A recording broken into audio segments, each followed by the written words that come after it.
Hello दोस्तों, आपका स्वागत है टीचिंग पॉइंट एकेडमी पर। आई होप आप अच्छे होंगे। आज हम सीटेट के लिए विकास की अवधारणा के बारे में पढ़ेंगे। विकास क्या है उसके बारे में समझेंगे। देखिए, मुनरो ने बताया है कि विकास, आज हम विकास को पढ़ेंगे। पहले इसको परिभाषा देखते हैं, विकास ही क्या है। विशेषताओं में परिवर्तन, यह क्रमशः क्रमिक जैविकी परिवर्तन है। शरीर तथा मन में होने वाला सभी प्रकार का परिवर्तन विकास कहलाता है। विकास हम वो संपूर्ण शरीर में जितना भी परिवर्तन आता है समय के अनुसार, उसे विकास कहते हैं। मतलब आप यदि छोटे थे तो खाना नहीं खा पाते थे, आप बड़े होकर खाना खाने लगे, सीख गए स्वयं से, ये आपका विकास है। आप पढ़ना सीख गए, आप लिखना सीख गए, ये आपका विकास हो रहा है। विकास जीवन पर्यंत चलने वाली प्रक्रिया है, जन्म से लेकर के मृत्यु तक चलती है। वहीं ग्रोथ है। क्या ग्रोथ? ग्रोथ शरीर तथा उसके अवयव में होने वाला मात्रात्मक परिवर्तन है और वृद्धि कहलाती है। ग्रोथ मतलब है आपके शरीर में जितना मात्रात्मक रूप से परिवर्तन होता है, जो हम जिसे हम देख सकते हैं। आपकी लंबाई बढ़ रही है, आपका वेट बढ़ रहा है, आप मोटे हो रहे हैं, आप पतले हो रहे हैं, ये क्या ग्रोथ है जिसे हम नाप सकते हैं, देख सकते हैं। तब इसका ग्रोथ का मापना संभव है, जैसे ऊंचाई और वजन। यही मात्र विकास का स्वरूप मात्रात्मक गुणात्मक दोनों होते हैं। यह केवल कितना कैसे होता है? यह मात्रात्मक होता है। इसमें मात्रात्मक गुणात्मक दोनों होते हैं।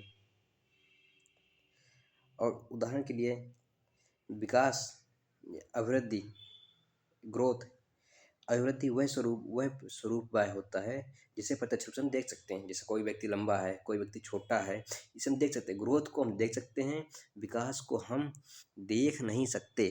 एक तरह से बोल सकते हैं कि विकास में वृद्धि भी आएगी, क्षमता भी आएगी, परिपक्वता भी आएगी, वातावरण भी आता है। सबके संयोग से ही विकास होता है। किसके? वृद्धि का भी आता है, क्षमता भी आती है, परिपक्वता भी आती है, वातावरण के द्वारा ही विकास होता है। विकास एक जीवन पर्यंत चलने वाली प्रक्रिया है। वहीं ग्रोथ एक समय तक चलती है। ग्रोथ, अधिकतर ग्रोथ है 25 वर्ष की उम्र के बाद रुक जाती है, लेकिन विकास जीवन पर्यंत चलता है, जन्म से लेकर मृत्यु तक चलता है। चलिए आगे और देखते हैं।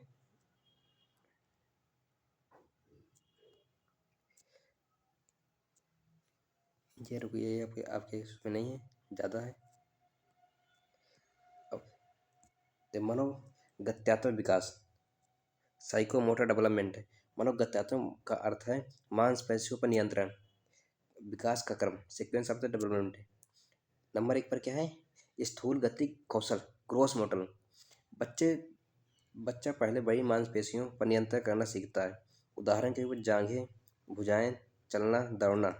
आप देखते हो जब बच्चा छोटा होता है, जब वो बिस्तर पर होता है तो क्या करता है? पहले पहले अपने पैर के ऊपर उठाता है, फिर धीरे धीरे गर्दन घुमाता है, फिर धीरे धीरे घुटनों पर चलना सीखता है, फिर धीरे धीरे चलना और दौड़ना सीख जाता है। ये क्या है? गतिक मोटर है। स्थूल पे जैसे हम जितने जिसमें बड़ी बड़ी मांसपेशियों का प्रयोग करते हैं। वहीं सूक्ष्म क्या है? सूक्ष्म गति कौशल क्या है?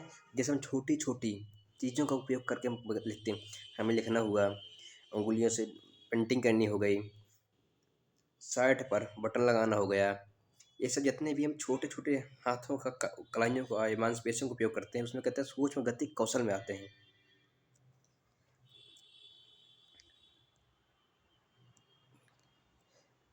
बाल विकास का सिद्धांत है। जो बालक का विकास होता है उसके लिए कुछ सिद्धांत दिए गए हैं। सतत विकास का सिद्धांत है। जो सतत विकास सिद्धांत है, इसे हरलॉक ने दिया है। किसने? सतत विकास का सिद्धांत किसने दिया? हरलॉक ने। हरलॉक कहते हैं विकास निरंतर चलता रहता है, गर्भ से लेकर मृत्यु तक। कब से? गर्भ से लेकर मृत्यु तक चलता रहता है विकास। किसके अनुसार? हरलॉक के अनुसार। वहीं असतत विकास सिद्धांत, जैसे जीन पियाजे हो गए, कोलबर्ग हो गए, एरिक्सन हो गए, जैसे मानव वैज्ञानिकों ने विकास को चरणों में बांटा है। हर चरण में विभिन्न प्रकार का विकास भिन्न होता है एक दूसरे से। जैसे मैंने आपको जीन पियाजे पढ़ा दिया है, उसमें स्टेज बताई है। कोलबर्ग पढ़ा दिया, उसमें भी स्टेज बताई है। ये असतत प्रक्रिया है, स्टेज बाई स्टेज होती है। लेकिन हरलॉक के अनुसार विकास एक निरंतर चलने वाली प्रक्रिया है। विकास अवस्थाओं में गति की भिन्नता का कारण, भिन्नता का सिद्धांत है। विकास की गति हर अवस्था में समान नहीं होती। जैसे आप अभी अभी जब बच्चे का विकास 18 वर्ष की अवस्था तक हो जाता है, आप सुने आप यदि आप छोटे अभी आप 18 वर्ष तक पढ़ें तो आपका पढ़ने में अच्छा मन चलता है, हर चीज़ तुरंत याद हो जाती है। आप जब वही 30-35 साल के हो जाते हैं तो आपका पढ़ने में मन नहीं लगता, आपको चीज़ें याद नहीं होती, बार बार याद करना पड़ता है। तो इसलिए विकास की अवस्था जो है एक समान नहीं रहती, बदलती रहती हैं। व्यक्तिगत अंतर का नियम, हर बच्चे का विकास अलग अलग दर से होता है। अब कुछ बच्चे विकलांग होते हैं तो उनका विकास अलग दर से होगा, कुछ बच्चे मतलब ज़्यादा प्रतिभाशाली होते हैं उनका विकास अलग होता है। कैसे? व्यक्तिगत अंतर का नियम भी आता है। अगला सिद्धांत है सामान्य से विशिष्ट क्रियाओं का नियम। पहले बच्चा आप देखते होंगे, पहले बच्चा सामान्य से हमेशा विशिष्ट क्रियाएं करता है। कैसे क्रियाएं करता है?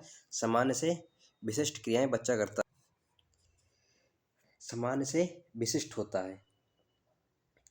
पहले बच्चा एक समान क्रिया करेगा, फिर विशेष क्रिया करेगा। जैसे पहले पहले पूरा हाथ हिलाना, फिर उंगलियों से वस्तु पकड़ना। जैसे आप देखो छोटे बच्चों को पहले हम पिन पकड़ना सिखाते हैं तो वह पूरे फिंगर पूरी मुट्ठी में पिन पकड़ता है लिखने के लिए, लेकिन धीरे धीरे आते वह 3 फिंगर से पिन पकड़ना सीख जाता है। ये क्या है? सामान्य से विशिष्ट की ओर है। एकीकरण का सिद्धांत नियम, पहले बच्चा पूरे अंक को चलाना सीखेगा, फिर अंक के कुछ भागों को चलाना सीखेगा, अंत में वह अंग वह उसके भागों से साथ में चलना सीखेगा। जैसे पहले हाथ, फिर उंगलियां, फिर पूरे हाथ और उंगलियों के साथ हाथ चलाना। आप देख सेम वही नियम है। जब छोटा बच्चा होता है पहले वह पूरे हाथ को हिलाता है, फिर धीरे उंगलियों में उसे कंट्रोल आता है। ये क्या? एकीकरण का सिद्धांत। अगला था परस्पर संबंध का सिद्धांत है। शरीरी विकास के साथ शरीरी विकास के साथ साथ मानसिक, सामाजिक, संवेगात्मक विकास भी होता है। जिसे कहते हैं परस्पर संबंध का विकास नियम। विकास से भविष्य की जा सकती है। आप जैसे छोटे बच्चों को देखते हैं जो ज़्यादा शार्प दिमाग प्रतिभाशाली होते हैं, आप कह सकते हैं कि भविष्य में जाकर डॉक्टर बनेगा, इंजीनियर बनेगा। विकास से हम भविष्यवाणी कर सकते हैं। अगला क्या है? विकास की दिशा, एक मार्क्सोन्मुखी होता है, एक समीपस्थ विकास क्षेत्र, समीप दूरस्थ मुखी। मार्क्सो अधोमुखी में क्या होता है? विकास सिर से पैर की ओर लंबवत होता है। कैसे? पहले सिर होगा फिर पैर की तरफ, ऐसे विकास चलता है। या समीपस्थ में केंद्र से बाहर की ओर होता है, जैसे पहले रीढ़ की हड्डी फिर भुजाएं पर कंट्रोल आता है। विकास वर्तुलाकार होता है। कैसा होता है विकास? वर्तुलाकार। जैसे स्पाइरल देख रहे हैं, स्पाइरल विकास है तो विकास कभी सीधी रेखा में नहीं चलता। कभी आपका ज़्यादा विकास होगा, फिर कभी धीमा हो जाएगा, फिर तेज होगा, फिर धीमा हो जाएगा। विकास सीधी रेखा में नहीं होता। विकास की गति कभी समान नहीं रहती, यह हर अवस्था में बदलती रहती है, कभी तेज कभी धीमी। विकास परिपक्वता तथा सीखने की उपज है। विकास क्या है? परिपक्वता और सीखने की उपज है। Development the matters and learning. कहते हैं परिपक्वता जो है मैच्योरिटी, मैच्योरेशन एंड लर्निंग का मल्टीप्लिकेशन है। क्या? विकास। अगला क्या है? विकास का नियम, वंशानुगत तथा वातावरण की अंतर क्रिया का सिद्धांत। अब विकास में आपका वातावरण भी प्रयोग होता है। आप कैसे माहौल में रह रहे हैं, आपके जो वंश है मतलब जो आपकी जीन है उसका भी बहुत बड़ा इफेक्ट आता है विकास में।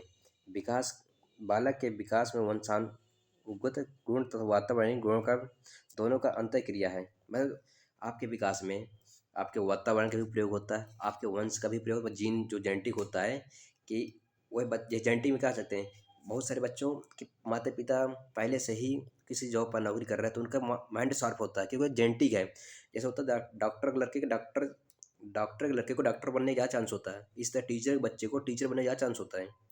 जैसे आज देख लेगा हमारे देश के बहुत से एक्टर के बच्चे एक्टिंग में ही गए क्योंकि उनके अंदर जेनेटिक है, वंशानुगत है। और वातावरण, एक गरीब घर का बच्चा निकलता है, वह इंडस्ट्री में जाने का प्रयास करता है, वह बाद में एक हीरो बन के निकलता है। ये क्या है? ये उसको वैसा वैसा वातावरण मिल गया जिससे वह अपने आप का उसका विकास हो सका। आज के लिए इतना ही। आप वीडियो को लाइक, शेयर और सब्सक्राइब करें, और चैनल पहली बार आएँ तो चैनल को सब्सक्राइब करें और अपने यार दोस्तों तक भी भेजें जिससे कि उनका भी फायदा हो सके। और जितना मैं पढ़ा रहा हूँ उससे सीटेट में एक भी क्वेश्चन बाहर नहीं आता। वीडियो देखने के लिए धन्यवाद। Thank you.